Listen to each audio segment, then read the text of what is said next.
দর্শক, আমাদের মাঝে আজকে উপস্থিত আছেন বিশিষ্ট নাশিদ শিল্পী মোনায়েম বিল্লাহ। আপনি আমাদের মাঝে আছেন আর আমরা একটি নাশিদ শুনবো না, তা হয় না। আমি আপনাকে মঞ্চে আসার আহ্বান জানাচ্ছি।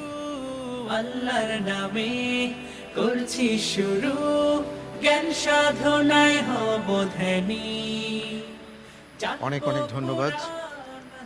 আজকে এই পর্বে একটা নাশিদ শুনবো। কোন নাশিদটি আপনি শোনাবেন? নাশিদ, আমি আমার প্রিয় যে নাশিদটা আছে মেহেরবান, এটা দিয়ে শুরু করতে চাই, আচ্ছা, এটা ঠিক শোনাতে আছে, চাই একটু। ঠিক আছে।